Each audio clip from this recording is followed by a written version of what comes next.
Gripped by sudden terror, the girl is overwhelmed as a flood of past memories abruptly breaches her mind. Within this chaotic vision, she spots the Duke standing intimately beside an unrecognizable woman and questions her identity. The perspective shifts drastically, forcing her to look down upon her own lifeless body sprawled out on the floor. Trembling with tears streaming down her face, she realizes she is destined for a meaningless, throwaway death. Snapping back to reality, the scene transitions to a sunlit greenhouse where a voice calls out to Felicia. Sitting across from her at an elegant tea table, the Duke calls her name to get her attention.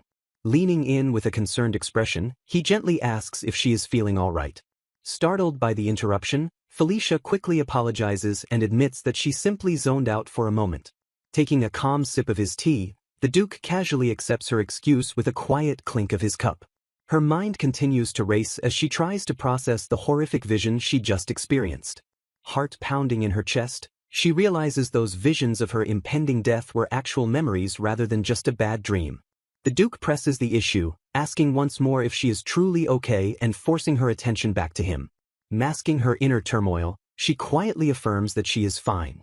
Changing her mind seconds later, she looks down somberly and confesses that she actually feels quite unwell. Apologizing for wasting the time he set aside for their meeting, she formally excuses herself for the day. The Duke calmly bids her farewell as she turns her back and begins to walk away. Pausing mid-step, she casts a quiet, melancholic glance back at him before continuing on her way. Remembering their shared childhood, she reflects on how she has deeply loved her arranged fiancé since they were little kids. She fondly recalls that simply being allowed to stay by his side and watch him was always enough to make her happy. Staring out the window of her carriage, she realizes she has never cut a date with him short before today. The profound weight of her sudden realization finally breaks her composure, bringing painful tears to her eyes. As her carriage clatters to a halt at her estate, she tearfully admits how painfully one-sided her love truly is. Wiping her tears in the back of the carriage, she breaks down over the fact that he completely failed to notice her distress. She grieves the painful truth that he did not even realize something inside her had fundamentally changed. The scene establishes her imposing home at the grand estate of the Marquis Albright family. Pacing furiously in her luxurious room, she holds her aching head and tries desperately to sort through the chaotic revelations. Putting the pieces together, she concludes she has been reincarnated into a romantic novel centered around a duke's son and a noble lady.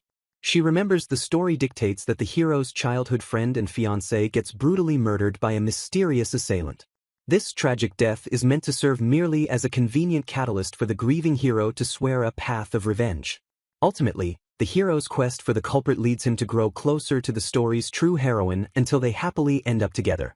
She envisions the story's true heroine standing gently and intimately by the hero's side. Overwhelmed by the revelation, she realizes her only purpose is to die just to push their eventual love story forward. Tears streaming down her face, she bitterly curses the cruel joke of being nothing more than a doomed former fiancé. Trembling with despair, she questions the point of her life and what will happen to all her genuine feelings. Slumping weakly to the floor, she weeps over how incredibly hollow her predetermined existence truly is. Clenching her fists, a sudden spark of frustration ignites within her as she refuses to accept that kind of destiny. Slapping her own cheeks with both hands, she forcibly shakes off her despair to regain her composure. With fierce determination burning in her tearful eyes, she absolutely rejects the notion that she has to die. Wiping her face clean, she acknowledges that simply moping around won't do anything to change her fate. She deduces that she might be able to avoid her demise if she intentionally keeps her distance from the Duke. Standing tall, she firmly refuses to follow the script and vows never to die for absolutely nothing. The narrative shifts forward a full week, showcasing the grand exterior of the Royal Academy. Students are seen mingling and walking leisurely through the wide, sunlit corridors of the school. Sitting completely alone while munching on a sandwich, Felicia sighs heavily about how bored she is. Holding her lunch, she reflects on how unhealthy it was that her entire life used to revolve exclusively around the Duke. Pulling out a chair in an empty room, she decides she urgently needs to find new hobbies that she actually likes. She genuinely hopes that discovering new interests will help her think about her former fiancé a little less. Reaching out, she selects a heavy book to officially begin her new, independent life. Gripping the cover tightly, she mentally affirms her absolute commitment to moving on from him. Finding a quiet spot, she settles at a long desk to read her chosen book in total peace. Her quiet moment is interrupted when a girl approaches her table and cheerfully mentions she has read that book too. Looking up, Felicia recognizes Lady Jacqueline, who is famously known as one of the Crown Prince's primary fiancé candidates. Jacqueline glances around the empty room with a confused expression as Felicia watches her in quiet surprise. Leaning in with genuine concern, Jacqueline asks if something happened with the Duke since Felicia has been eating alone lately. Felicia calmly deflects the worry by explaining that she and the Duke never actually ate together at school to begin with. Jacqueline is utterly shocked to learn that Felicia used to hand-deliver the Duke's lunch and then eat by herself in the cafeteria. Furious on Felicia's behalf, Jacqueline declares it unbelievable that he treated her that way and says she couldn't stand it. Touched by the other girl's sudden defensive outburst, Felicia simply offers a serene and accepting smile. Defending him slightly, Felicia explains she did it because she wanted to and worries she might have just been a bother to him. Jacqueline fiercely rejects that self-deprecating thought and angrily threatens to knock the Duke out if he ever viewed Felicia as a bother. Felicia gazes softly, touched that the other girl is a genuinely good person who is getting angry on her behalf. She offers a heartfelt thanks to her newly defensive friend. Rationalizing that the Duke is perfectly fine without her constant attention, she decides to finally start doing what she wants for a change. Watching his back as he walks away, she accepts that while the distance is a bit lonely, she will be alright. Explaining her new reading habit to Jacqueline, Felicia admits that her entire life used to revolve solely around the Duke. Jacqueline enthusiastically invites a surprised Felicia to try out her hobby, noting that Felicia seems lost on where to begin her new independent life. Felicia stares with wide, curious eyes and asks what exactly Jacqueline's hobby entails. Jacqueline smiles proudly and strikes a confident pose as she prepares to reveal her secret interest. Leaning in close, Jacqueline asks if Felicia can keep a secret, since she doesn't usually share this with anyone else. The energetic dark-haired girl proudly presents a rustic building, revealing it to be a jewelry workshop. Felicia gazes in awe, completely captivated by the sight before her. As they step inside, they are greeted by skilled craftsmen, and Felicia learns that Jacqueline's secret passion is making accessories. Admiring how Jacqueline glows with happiness over her successful soldering, Felicia understands why the high noble keeps her fulfilling hobby a secret. A blonde classmate named Kenneth Henwood, who is the son of a count, suddenly notices Felicia in the workshop. Kenneth drops down to eagerly examine Jacqueline's finished work, praising her excellent soldering and pushing himself to improve his own craft. Jacqueline sweat drops awkwardly at Kenneth's intense, sparkly-eyed enthusiasm over her jewelry. Kenneth chuckles nervously and apologizes to Felicia for getting completely carried away by the impressive craftsmanship. Felicia giggles warmly at the playful banter between her new friends as Jacqueline relentlessly teases Kenneth. Drawn in by their welcoming dynamic, Felicia finds herself regularly attending the workshop alongside them. The time spent crafting in the sunlit workshop begins to feel incredibly fulfilling to her. Even when she makes mistakes and gets discouraged, she still finds the process of creating things highly enjoyable. Kenneth and Jacqueline dramatically pump their fists in a fiery, competitive spirit to cheer her on. Beaming with genuine happiness, she thanks them, incredibly grateful to finally have friends she can truly relax around. Because they share the same class, the trio naturally begins spending a lot more time together, with Kenneth casually returning a dropped item to her. She graciously accepts the item and thanks Kenneth for his attentiveness. Walking side by side through the grand halls, Kenneth casually asks her what she plans on crafting at the workshop this week. Finding her own passion and friends, she realizes she has finally taken a massive step toward living for herself. Unbeknownst to the happily chatting pair, the dark-haired Duke watches them intently from the shadows of the corridor. Returning to the grand estate of the Marquis Albright family, Felicia cheerfully announces her arrival home. Proudly wearing her newly crafted necklace, she vows to return to the workshop with Jacqueline, completely thrilled with her own handiwork. Startled by a sudden discovery, Felicia gasps and turns around to find a letter resting on her desk. Holding the envelope bearing her name, she whispers the Duke's name with a mixture of longing and sorrow. Memories of the agonizingly long past month swirl heavily in her mind. She reflects on how she deliberately stopped reaching out or visiting him while spending time with her new friends. Yet, simply recalling the sight of his retreating back proves how much he still captivates her.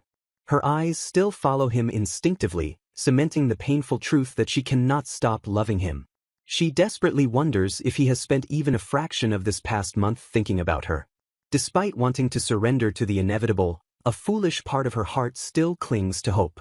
Knowing he is incredibly busy and likely only fulfilling his fiancé duties, she is still deeply touched that he hasn't forgotten her. Reading his warm letter about the blooming flowers and their upcoming tea party at Cielo Café brings a bittersweet ache to her chest. Clutching the delicate parchment close, she realizes with overwhelming emotion that he remembered their tradition. Consumed by her stubborn feelings, she collapses into her chair and buries her face in her hands. She finally acknowledges that she cannot keep running away from her own heart forever. Steeling her resolve, she decides she must speak to him properly now before he inevitably meets the story's true heroine. Arriving at the elegant cafe, she silently vows to end this agonizing cycle of avoidance. Waiting anxiously as the maids note his absence, she lets out a heavy, nervous sigh. Gazing out at the beautiful conservatory, she reminisces about the very first time she realized she loved him at 6 years old. In her vibrant memory, the young Duke praised her rumored cuteness and confidently invited her to the rose garden. Little Felicia hesitated nervously, overwhelmed by the sudden attention from the boy. With a dazzling, princely aura, the young Duke reached out his hand and confessed he had been searching just for her. Blushing deeply, the young girl looked up at the handsome noble in sheer awe. As they retreated to the royal castle's gardens, a comfortable and serene atmosphere settled between them. The two children sat together quietly on a wrought iron bench surrounded by blooming roses. Breaking the peaceful silence, she timidly asked why he had gone out of his way to find her. He gently explained that her stiff smile made him worry she wasn't actually enjoying the party. Surprised by his observant kindness, her eyes widened as she earnestly thanked him. Looking away slightly, he softly told her she didn't have to force herself to do things she disliked. He firmly affirmed his belief in her absolute freedom to be true to herself. With a soft and incredibly sincere expression, he declared that seeing her smile was all it took to make him happy. Utterly captivated by his serious and heartfelt words, she felt herself falling completely in love. She recalls how their perfectly matched statuses and close mothers naturally led to an arranged engagement and their upbringing as childhood friends. Looking back fondly at the Duke, she remembers how her feelings for him continuously grew and filled her with absolute happiness. Gripping her dress in dread, she realizes that remaining his fiancé will only lead her straight toward her predetermined doom. Sitting alone in the sunlit parlor, she glances at the grandfather clock and notes with a heavy sigh that he has officially started standing her up. Clutching her hands tightly in her lap, she bitterly admits feeling foolish for even hoping he would show up since this is the first time he has completely ignored her. Just as she resolves to give him exactly 30 more minutes, a frantic attendant bursts into the hall begging for her pardon. Kneeling breathlessly before her, the young messenger apologizes profusely and explains that the Duke has been severely delayed by a sudden carriage accident. Leaning forward with wide, frantic eyes, she desperately asks if the Duke is hurt, only to be relieved when the messenger assures her that he is completely uninjured and simply helping the other party involved. The messenger hesitantly adds that the Duke will be further delayed because the woman he rescued is actually royalty from the neighboring kingdom of Kitboa. Her breath catches in her throat as a look of sheer, horrified realization shatters her calm demeanor. Hearing the name of that specific kingdom triggers a terrifying, undeniable wave of dread deep within her mind. Trembling slightly as she politely expresses relief for everyone's safety, she internally panics over the sinking feeling that her tragic fate is finally being set into motion. Mentally begging not to hear the terrible truth, she forces herself to ask the messenger for the foreign woman's exact name. The messenger respectfully reports that the rescued royal is named Lady Belinda Maglorin. The confirmation summons a dark, foreboding vision of the Duke gently catching the fated woman in his arms. A chilling realization washes over her that Belinda McKellen is the story's true heroine and the sole reason her own throwaway death was written into existence. Looking out into the distance with a somber expression, she realizes that today is the fateful day the fated lovers finally crossed paths. Staring out the window while her maid speculates about the foreigner, Felicia silently notes that she never actually saw anyone named Belinda around the academy before. A painful memory flashes in her mind of the Duke smiling warmly and declaring that seeing her happy was always enough for him. Gazing blankly through the glass panes at a fluttering butterfly, she allows the heavy silence of the room to swallow her breaking heart. Tears prick the corners of her wide, melancholic eyes as the crushing weight of her unrequited devotion finally sinks in. Lowering her gaze in quiet resignation, She allows a single, silent tear to slip down her porcelain cheek. Closing her eyes to forcibly cut off her lingering sorrow, she formally announces that she will be taking her leave for the day. She tells the messenger to have the Duke focus on the foreign royal, ignoring the servant's frantic plea that the Duke specifically requested her to wait. Offering a polite but distant smile, she firmly asks the servant to relay her message of departure. Stepping out into the bright exterior of the estate, she lets out a long, exhausted sigh to release her pent-up anxiety. Walking briskly down the steps, she clutches her chest and internally scolds herself for being so drained by her own foolishly wavering emotions. Hardening her resolve as she marches forward, she decides that completely severing her engagement is the only logical way to survive. Suddenly, a familiar, commanding voice echoes across the grand exterior of the academy, calling out her name twice. Pausing her conversation in the academy lounge, Lady Jacqueline nervously points out that the Duke is standing nearby staring directly at Felicia. Gazing blankly ahead with a heavy heart, Felicia quietly remarks to herself that it has happened yet again. Recalling how she started noticing his constant gaze after their engagement, she realizes she has no choice but to end things now that he and the true heroine have finally met. She remembers that at first, she would just politely nod back because he never did anything in particular to engage her. The dark-haired Duke stares intensely forward with an unreadable, piercing expression. Despite her dismissive thoughts, she admits that constantly being watched by him like that still leaves a heavily complicated impression on her. Sitting comfortably with Jacqueline, Felicia brushes off the tension by stating that if the Duke ever actually needs something, he will simply come talk to her. Surprised by her uncharacteristically resolute tone, Jacqueline points out that it is highly unusual for Felicia to speak so firmly about her fiancé. Closing her eyes with a strained smile, Felicia insists there is no deep meaning behind his prolonged stares. She rationalizes her emotional distance by pointing out that he is incredibly busy handling diplomatic matters with a neighboring country. Suddenly, nearby murmurs and gossiping whispers from other noble ladies draw their attention toward the grand hallway. Both Felicia and Jacqueline turn their heads in confusion to see what has caused the sudden commotion among the aristocrats.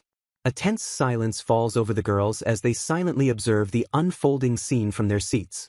A delicate, gloved hand gently rests against the stone pillar of the balcony railing. The Duke walks closely alongside a beautiful, light-haired woman across the sunlit balcony. The two pause together in an intimate conversation, looking like a perfectly matched couple straight out of a fairy tale. Watching them interact so naturally, a heartbreakingly sorrowful yet resigned smile graces Felicia's face. She quietly accepts her tragic fate, acknowledging that the novel's true heroine is already standing right by his side where she belongs. A deeply concerned Jacqueline looks over and asks her friend if she is truly okay with watching them together. Maintaining her painful composure, Felicia forces a smile and replies that hosting the guests is simply his royal duty. She desperately rationalizes the situation by recalling that Duke has faithfully served as an aide to Crown Prince Christopher since they were young. She further explains to her friend that for this specific international exchange, the Duke has been officially tasked with hosting Prince Percival of Kipboa. The Duke elegantly escorts the beautiful foreign guest through the grand hall, drawing everyone's eyes. Felicia calmly identifies the stunning woman walking beside him as the foreign prince's sister, Lady Belinda McKellen. Overhearing the malicious gossip, she listens as other nobles whisper about how Belinda saved his life and how the two are now utterly inseparable. Despite knowing the logical reasons behind their sudden closeness, a lingering sense of despair heavily grips her heart. She sits quietly with her hands folded, fully aware that the surrounding nobles are pitying her and wondering if she is all right. Reflecting on the timeline, she realizes it has been exactly a month since she stopped visiting him, eerily coinciding with Belinda's arrival and his increased stares. As Jacqueline reaches out in pure worry, Felicia internally admits that there is no way this devastating situation wouldn't completely shatter her. Swallowing her immense pain, she stands up and urges Jacqueline to leave, falsely claiming that she is perfectly fine. Turning away from the balcony, she quietly confesses to a shocked Jacqueline that she has finally decided to give up on the Duke for good. Smiling with a painful determination, she turns and firmly declares her plan to eventually break off the engagement. Utterly shocked by this sudden decision, her friend violently shakes her and insists that the Duke has actually seemed genuinely concerned about her lately. Dismissing the concern, she rationalizes that his lingering gaze is likely just a reaction to her sudden disappearance from his daily life. Deep down, however, A hesitant part of her wonders if her assumptions about his true feelings might actually be slightly off the mark. Shaking off her doubts, she convinces herself that holding him back would be cruel now that she has finally resolved to let him go. Sensing her unwavering resolve, her friend softly concedes and promises not to stop her if this is truly what she wants. Gazing out the window, she solemnly reflects that the story's true plot has already begun and the Duke is destined to belong to another. Heartbroken by her own thoughts, she admits that staying by his side to watch him fall in love with someone else would simply be too painful. Remembering his flood of recent gifts and earnest requests for her attention, she acknowledges that his increasingly intense actions only complicate her resolve. Suddenly, the Duke appears in the grand hallway, rushing toward her and urgently calling out her name. Startled by his unexpected arrival, she pauses and politely acknowledges him with a formal greeting. Stopping before her with a serious expression, he confesses that he has been searching everywhere just to find her. Despite his attentive words, her defensive heart continues to grow colder as she forces herself to maintain emotional distance. Retreating to the safety of her room, she repeatedly whispers to herself that she must stay away and that everything will eventually be fine. Pushing him away entirely, she deliberately double-books the day of their planned date and has her servant deliver a last-minute cancellation letter. Seeking a distraction from her heartache, she ventures out into the lively, sunlit streets of the bustling town. A young child cheerfully thanks them, referring to her and her companion affectionately as Big Sister and Big Brother. Returning the warm sentiment, they politely thank the children and assure them that they also had a wonderful time. Waving goodbye to the smiling orphans who beg them to visit again, she feels fulfilled by finally executing her long-planned charity trip.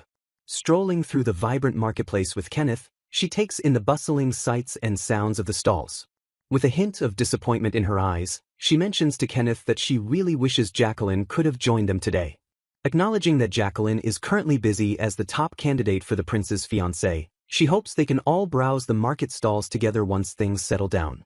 A wave of nostalgia washes over her as she fondly remembers the time the three of them went stall hopping immediately after their workshop session. Recalling the vibrant energy of the marketplace, she notes how incredibly new and thrilling everything felt for sheltered noble girls like themselves. In her memory, Jacqueline excitedly points out a fascinating stall featuring exotic goods imported straight from the kingdom of Yanavamia. Snapped out of her deep daydream, she hears Kenneth gently calling her name to bring her back to the present moment. Turning her attention back to the merchant's display, she carefully inspects a beautiful trinket that catches her eye. She stares intently at the colorful array of trinkets, completely captivated by the beautiful craftsmanship on display. Her face lighting up with a radiant smile, she happily declares that she will purchase the delicate item she has been admiring. Holding her new treasure close, she feels a sudden spark of genuine joy and a renewed sense of clarity about her own future. Lady Jacqueline and a male companion agree with Felicia that making accessories for the children sounds like a wonderful and fun idea. Surprised by a sudden realization, Felicia and Jacqueline both stare blankly with wide, sparkling eyes. A brilliant idea strikes Felicia as she excitedly declares that she has figured out exactly what to do. Smiling warmly, she explains that she had always harbored a desire to donate her creations to the local orphanage. Chatting with the orphanage matron, Felicia reflects on how deeply rewarding the effort was since the children were so visibly happy. Offering a tender smile, she internally notes that seeing the children's joy completely lifted the heavy gloom the Duke had left in her heart. Later, her light-haired companion approaches and apologizes for the delay before presenting her with an item. Holding up the accessory, he proudly announces that he managed to fix it up beautifully for her. Gazing down at the jewelry with awe, Felicia softly breathes that the repaired section is actually sparkling. The young man explains that instead of simply fixing the crack, he seamlessly integrated gold into the repair so the damage wouldn't show. Reassuring him after his quick apology for altering it without asking, Felicia enthusiastically declares that she loves it because it looks even better now. Scratching his head with a bright smile, he expresses relief that she likes it, explaining he couldn't let her very first piece look damaged. Gripping the beautiful trinket tightly against her chest, Felicia earnestly tells him that the repaired accessory means even more to her now. Holding the piece up to her hair with a radiant smile, she notes that even if something breaks once, it can emerge shining even brighter than before. As they walk together through a grand stone archway, she giggles and thanks him while he compliments how well it suits her. Walking alone with a renewed sense of purpose, she vows to survive and pursue her passions just like the beautifully repaired hairpiece. Touching her chest gently, she realizes that the simple piece of jewelry has managed to give her genuine courage. The narrative transitions back to the grand, imposing exterior of the academy with a foreboding sense of unresolved tension. Suddenly, a loud and familiar voice cuts through the peaceful atmosphere by calling out her name. Startled, she turns to find the Duke standing before her, panting heavily as if he had been running desperately to find her. Staring at her with intense eyes, the Duke urgently asks if she has any plans because he desperately needs to spend some time with her. A remorseful man bitterly curls in on himself, cursing his own idiocy. The radiant memory of Felicia's gentle, blushing smile flashes vividly through his mind. Remembering the warmth of Felicia's smile, the Duke watches a couple walk through a sunlit archway. He wonders with aching regret just how much time has passed since she last smiled at him. A painful realization sets in as he questions when she entirely stopped meeting his gaze. The silence between them grows heavier as he remembers her letters abruptly stopping. Desperation grips him as he realizes he is on the verge of losing the most important person in his life. The very next day dawns bright over the Grand Academy building. Filled with newfound resolve, he vows that he absolutely will not let her slip away. He steels his nerves, knowing exactly what he must do to fix this broken relationship. Striding down the grand staircase, the Duke is respectfully addressed by another student. Suddenly, an auburn-haired girl approaches the Duke with a hopeful expression at the bottom of the stairs. His eyes narrow with sharp determination, knowing he needs to make his true feelings absolutely clear. Belinda greets him warmly, explaining she only feels at ease with him, while he internally resents how close she keeps getting. He recalls being ordered to stay by Lady Belinda's side because she was emotionally shaken after he saved her from an accident. Frustrated that his attempts to see Felicia are constantly interrupted, he decides he has finally had enough. Belinda tries to talk to him, but the Duke coldly dismisses her, no longer caring if her interruptions are intentional. He formally advises her to enjoy the academy with her friends, noting that he has played bodyguard for nearly a month. Stunned, Belinda protests with tearful eyes, insisting she just wants to talk to him. Cutting her off entirely, he firmly states he has a fiancée he wants to cherish above all else. With a piercing glare, he declares he cannot remain by her side any longer. Belinda covers her mouth in genuine shock, stammering that she had no idea he was engaged. Leaving her behind with a curt apology, the Duke turns his back and walks toward the double doors. Marching forward with fierce intent, he reminds himself that his heart belongs only to Felicia. Glancing back, he sees Belinda already surrounded by other concerned men, proving she will be perfectly fine without him. Driven by fierce possessiveness, he vows he will never give Felicia up and wants her smiling only by his side. Throwing the grand doors open, he bursts into the room calling out Felicia's name. He finds Felicia sitting quietly in a sunlit hall, immediately locking his eyes onto her. Wasting no time, he strides up and boldly asks if she has any plans because he wants to spend time with her. Shortly after, the two sit together in a charming cafe filled with elegant tea and decadent cakes. Deeply confused by his pushy behavior, Felicia anxiously wonders if he is angry about her previously cancelled date. To her absolute shock, the Duke bows his head and offers a profound, heartfelt apology. Caught completely off guard, her eyes widen in silent, breathless astonishment. He apologizes for making her wait previously, remembering how much she had been looking forward to these specific cakes. Thinking back, she realizes the cancelled date was only 2 months ago, yet it somehow feels like an eternity. Seizing this rare and perfect opportunity, she steels herself to ask him a crucial question. Internally, she connects Belinda McKellen to her recently awakened past life memories, recalling that she is destined to die for the heroine's sake. Breaking the silence, she directly asks the Duke about the nature of the people from Kitboa. As he thoughtfully considers her question, she internally suspects her future killer belongs to that neighboring delegation. The Duke explains the visiting Prince Percival spends time with his friend's sons and cares deeply for Lady Belinda.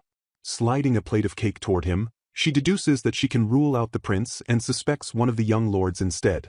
The Duke watches her with soft, adoring eyes, finding her incredibly cute. Unaware of his intense gaze, Felicia happily takes a bite of the delicious cake, her face lighting up. The Duke smiles warmly to himself, reaffirming just how genuinely adorable his fiancée is. Startled by his unusually intense and affectionate gaze, she blushes deeply and asks what he is looking at. Softening his expression, he gently reassures her that he is simply happy. With vulnerable sincerity, he admits he hasn't handled their relationship well up until this point. Leaning in, he earnestly declares his desire to talk more and truly learn everything about her. Staring deeply into her wide, tear-filled eyes, he pleads for a single chance to make things right. Flustered and defensive, she immediately denies her true feelings, telling him not to get the wrong idea. Remembering her past resignation, Felicia firmly reminds herself that she had already decided to give up on this relationship. Startled by his unexpected apology, she repeats his words in disbelief, questioning how he plans to make it up to her. Seeking to brush off the tension, she gently assures the Duke that she truly does not mind him being late for their date. Pivoting the conversation entirely, she quickly asks him how the preparations for the upcoming exchange party are progressing. Her mind races as she fixates on the Kipboa welcome party, sensing a looming shadow over the event. A dark premonition grips her heart as she realizes that if any fatal incident occurs, it will likely be during that exact gathering. Noticing her sudden silence, the Duke thoughtfully points out the quiet hallway and asks if something is secretly worrying her. When he offers to find a quiet place, she rapidly declines, insisting she would rather watch the lively crowd from her usual wallflower spot. Stealing her independence, she cheerfully declares she will be perfectly fine by herself even if the Duke is busy on the day of the party. Refusing to accept her distance, he leans in closer and softly asks if it would be all right for him to stay by her side.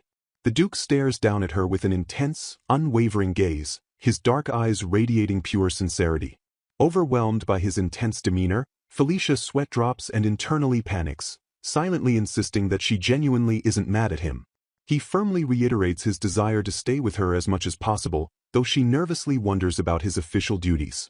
Calculating her grim future, she realizes her survival chances might actually increase if she stays close to the Duke that day. Begging for her permission, the Duke earnestly asks to remain by her side while apologizing for his past mistakes. Confused by his sudden change in attitude, she stares blankly as she struggles to comprehend what he is getting at. Yielding to his desperate plea, she softly agrees with a slight blush, whispering a gentle acceptance. Relief washes over the Duke as he tightly grasps both of her hands in his own, cementing their renewed bond. Walking side by side through the sunlit corridor, the two project a unified front as an engaged couple once more. A cheerful noblewoman claps her hands in delight, thrilled that they will finally get to see the two of them together again. Lady Jacqueline smiles warmly and happily agrees, clearly pleased by the couple's restored public image. Gossip flows freely among the ladies as they giggle excitedly, letting out amused gasps at the romantic sight. The noblewomen eagerly express their anticipation for the upcoming party, buzzing with high society excitement. Suddenly, a loud voice shatters the peaceful atmosphere as someone loudly calls out to Lady Jacqueline and Lady Felicia. Approaching with a bright smile, Belinda cheerfully invites herself over and suggests they all eat together. Felicia internally sighs, noting that Belinda has been persistently coming up to talk to them lately. Belinda boldly claims the Duke explicitly told her to interact with Academy students and the partners of high-ranking noblemen for her own learning. Without waiting for an answer, Belinda announces her male companions will be joining them too, casually asking if it is all right. Felicia's eyes narrow as she realizes Prince Percival is safe, meaning one of these three young lords is likely destined to kill her. Sweating nervously, she admits to herself that she never expected to sit face to face with her potential murderers. She subtly glances at the intimidating man with dark hair, honestly finding his intense presence utterly terrifying. Identifying him as Cody Adcock, she notes he is always by Belinda's side and watches closely every time she speaks. Panic flares in her chest as she realizes there is a very good chance Cody harbors a lethal grudge against her. Her gaze shifts to Roman Mayhew, a man known to have deep-seated historical issues with the Albright family. Watching him casually chat up women with his friendly, well-informed demeanor, she silently dreads dealing with his specific type.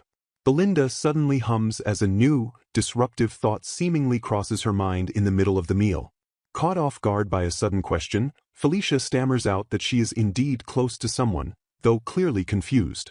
A malicious gleam flashes in Belinda's eyes as she loudly asks if Lady Felicia is intimately close with Sir Kenneth too.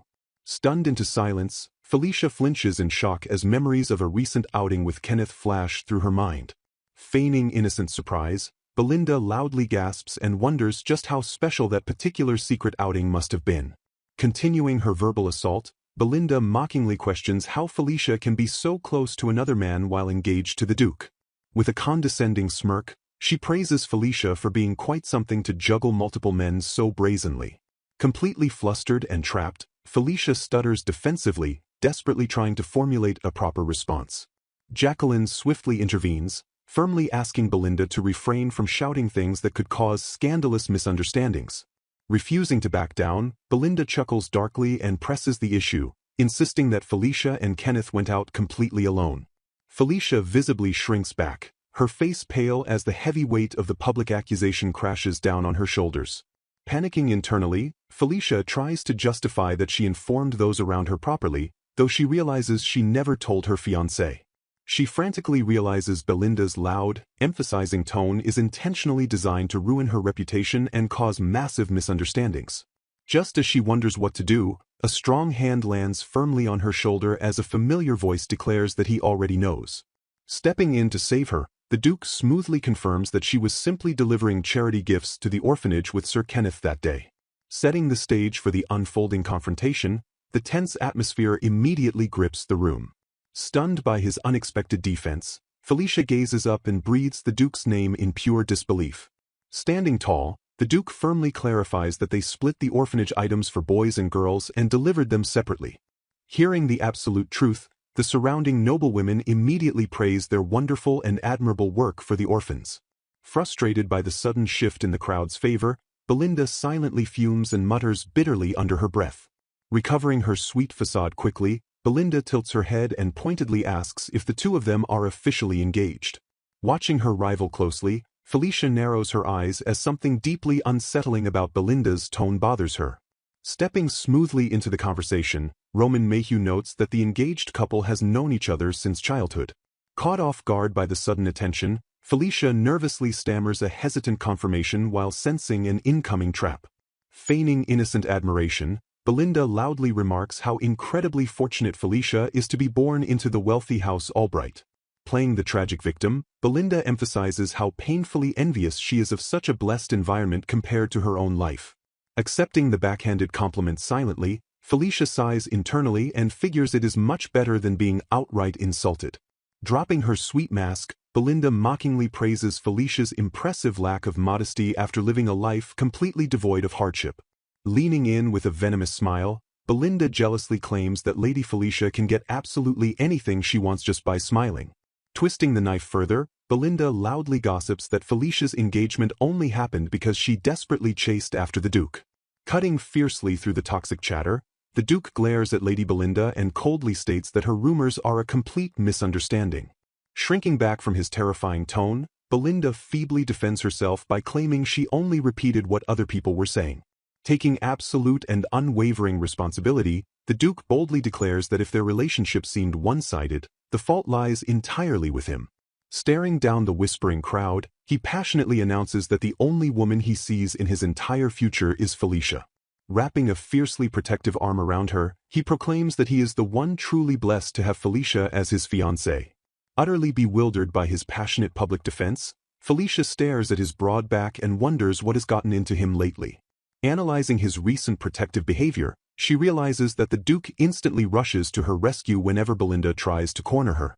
Feeling his incredibly reassuring presence, she listens as he gently takes her hand and softly suggests they head home together. A shocking and wonderful revelation strikes her core as she suddenly wonders if the Duke is entirely immune to the heroine's charm. Quickly attempting to save her ruined reputation, Belinda offers a shallow apology and claims she only meant that Felicia looked happy. Still processing the chaotic social exchange, Felicia offers a very weak, non-committal response to the girl's obviously fake apology. Playing the innocent victim once more, Belinda smiles in fake relief and claims she worried Felicia's silence meant she was angry. Watching the supposed heroine walk away, Felicia's sharp instincts scream that something is fundamentally wrong with this entire situation. Piecing together the subtle clues, she realizes Belinda's biting, sarcastic tone completely contradicts the kind heroine from the original story. Her mind races with terrifying possibilities as she wonders if Belinda's altered personality means her future killer is acting entirely off-script. Staring coldly after her treacherous rival, Felicia cements her resolve with the absolute certainty that she cannot trust Belinda in the slightest. Fueled by her fiancé's unwavering defense, she fiercely admits to herself that she still holds deep, undeniable feelings for the Duke. Refusing to back down ever again, she vows never to surrender the Duke to a venomous woman like Belinda. Hidden safely from the crowd's view, Belinda's innocent mask slips completely as she violently clicks her tongue in pure irritation. Glaring lethal daggers at her retreating rival, the dark-hearted heroine bitterly mutters about how nice it must be to get everything effortlessly. Noticing her sudden and rigid tension, the Duke halts his steps and gently asks his fiancée if something is troubling her. Terrifying chills run down her spine as the dark reminder echoes in her mind that the original plot strictly begins with her murder. Forcing a bright smile to hide her spiraling dread, she quickly brushes off his concern and pretends everything is perfectly fine. Satisfied with her cheerful answer, the Duke gently guides her forward as the dreaded day of the exchange party finally arrives. Stepping into the grand and opulent hall, Felicia braces herself as the terrifying, fated day officially begins. Scanning the bustling and aristocratic crowd, a menacing figure zeroes in on Felicia's vulnerable location from across the ballroom. Strutting over with a fake smile, Belinda loudly questions the Duke's absence while Felicia internally laments her lack of solid proof. Remembering the constant, annoying pestering leading up to this event, Felicia coldly refuses to trust the two-faced girl standing before her. The chilling memory of Belinda's dark, venomous glare and bitter muttering flashes vividly in her mind as an unavoidable warning.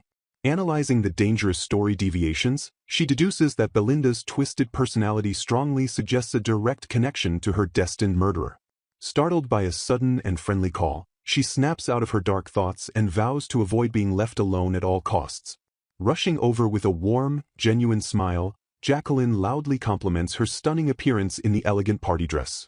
Relieved to finally see a friendly face, Felicia brightly returns the compliment and highly praises Jacqueline's gorgeous outfit. Glancing across the lively and crowded room, Jacqueline dreamily notes just how incredibly well the Duke wears his formal attire. Catching sight of her handsome fiancé rapidly approaching, Felicia lets out a soft gasp of pure, unguarded admiration.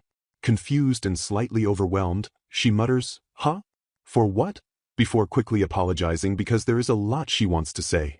She nervously recalls having a chance to talk with the Lord Duke and struggles with how to put her thoughts into words. A bewildered girl stares blankly, her mind filled with question marks as she stammers out a confused sound. Smiling playfully while holding her cheek, Jacqueline admits that for better or worse, she may have pushed him a little too hard. Bidding her a cheerful good luck, Jacqueline twirls her voluminous dress and confidently walks away. Standing anxiously beside the Lord Duke at the bustling party, she watches her friend leave and wonders what that was all about. Her heart gives a sudden, heavy bidump as his large, gloved hand firmly grasps hers. Flushed and startled, she softly calls out to the Lord Duke. He looks back with a gentle gaze, asking her why she asks and if something happened. With a bright blush, she shyly points out that he is still tightly holding her hand. He calmly explains that he wants to show everyone how much he cares about her so they don't get the wrong idea. Hearing rumors that their engagement only happened because she chased after him, she notices that everyone around them is watching. She silently watches the gossiping nobles gather in the grand hall, maintaining her composure. Steeling her resolve, she decides she does not want to show that judgmental side any weakness. She realizes that the Duke is wary of them for some reason, just like she is. She notes that since he is an aide, he is allowed to carry a sword even at the formal party. Walking hand in hand, she quietly thinks that having him stay this close to her is a very welcome miscalculation. Looking up at him, she asks if His Highness is all right without him, pondering the word miscalculation. He confidently confirms his presence, stating that he made preparations and negotiated for today. Surprised by his bold efforts, she asks if he really negotiated just so he could do that. Curiosity takes over as she wonders what happened before this moment.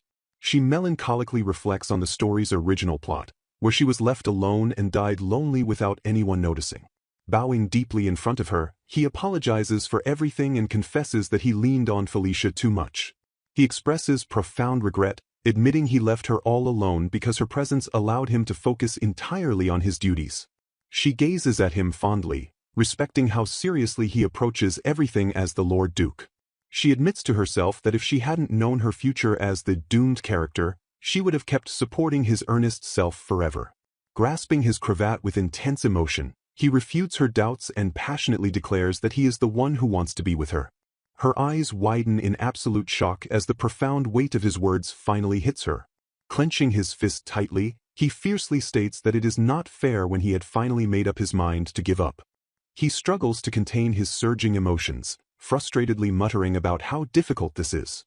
A soft smile forms on her lips as she realizes his stubborn devotion still makes her incredibly happy. Watching his earnest posture, she tenderly thinks to herself about how selfish he is being. He warmly recalls the day she delivered gifts to the orphanage alongside Sir Kenneth. Gazing deeply into her eyes, he declares that if anyone is blessed, the only one he sees in his future is Felicia. He praises Felicia for always staying by his side, noting that he comes right away whenever Belinda corners him. He firmly dismisses Lady Belinda as a misunderstanding, promising unequivocally that he will choose her. She lets out a soft, breathless gasp, utterly captivated by his unwavering sincerity. He smiles gently at her, a soft chuckle escaping his lips as the tension melts away. Reaching out to affectionately poke her cheek, he tells her that she is so cute. Leaning in close, he whispers that Felicia is cuter than anyone and means absolutely everything to him. Abstract swooshes and blushing effects fill the air as her mind completely shorts out from his sweetness. Flustered and trembling, she stammers that he has never said anything like that to her before. Pressing her hand against his face, he confesses that while he's never said it out loud, he has always thought about it. He tenderly reveals that the way she follows him with honest eyes and gets a little shy is all so incredibly dear to him. Dropping to one knee in the blooming garden, he vows to devote himself to her until she fully understands. Looking up at her with pure adoration, he begs her to let him love her to make up for all this lost time. Her face burns bright red as she lets out an overwhelmed, stuttering sigh at his intense proposal. Catching her smoothly by the waist in a dramatic dip, he adds that there is one more thing. Pulling her close, he asks how she knew he wasn't agreeing to break off their engagement. His hands firmly grip his lapels as his posture radiates an unwavering resolve to keep her by his side forever. Watching from afar, a noble remarks on how surprised she is by her awkward friend's passion but feels genuinely glad they get along. Roaring through the elegant hall, a wave of cheerful applause ripples as the ecstatic guests celebrate the moment. Raising a glass high, a prominent speaker hopes they can deepen their bonds beyond national borders and urges everyone to enjoy the time. Stepping closer, Felicia softly calls out to the Lord Duke amidst the bustling, noisy crowd. Flustered by his boldness, she scolds him that there is a time and place for such declarations while silently blaming Jacqueline's reckless advice. Frustrated by the embarrassing situation, she angrily screams an internal apology to Jacqueline for causing such a massive public spectacle. Staring intently, the Lord Duke gazes down at her with an intensely affectionate and apologetic expression. Shocked that there might be more to come, she listens as he apologizes and promises to save such words for when they are completely alone. Fading into the background, the surrounding noise of the extravagant party seemingly vanishes as a tender silence falls between them. Breaking the quiet moment, he gently calls out Felicia's name with unwavering, intense focus. Caught entirely off guard by his sudden seriousness, she nervously replies to his deep call. Looking intensely into her eyes, he tenderly expresses his sincere concern that she carries way too much on her delicate shoulders. Surprised by his sudden insight, she tilts her head and quietly questions if she really does bear too much. Closing the distance between them, he astutely points out that something specific is heavily worrying her right now. Echoing painfully in her mind, the heavy thought of him calmly accepting a broken engagement absolutely torments her. Gripping her gently, he fiercely urges her to drop all her crushing burdens and just be selfish with him. Struggling internally, she frantically wonders if she can ask him for help since explaining her doomed character status remains absolutely impossible. Crushing her chest, a heavy wave of pure anxiety washes over her as she contemplates the terrifying fate awaiting her. Desperate to survive, she realizes that doing anything is completely fine if it means staying securely by his side forever. Clenching her fists with newfound resolve, she desperately hopes she will not have to give up on a beautiful future with him. Taking a deep and visibly trembling breath, she prepares to finally open her guarded heart to the Duke. Gazing up into his waiting eyes, her tense expression softens completely as she gathers her chaotic thoughts. Opening her mouth to speak, she barely manages to utter a single faltering syllable before the perfect moment shatters. Slicing brutally through the intimate atmosphere, a sharp voice suddenly begs pardon for ruthlessly interrupting their private conversation. Stepping boldly into their personal space, an unexpected figure firmly asks for permission to intervene. Locking cold eyes with the couple, The bold intruder confidently declares a desire to speak directly with Lady Felicia. Surging fiercely through her veins, pure panic ignites as Felicia screams internally that she absolutely cannot let herself die.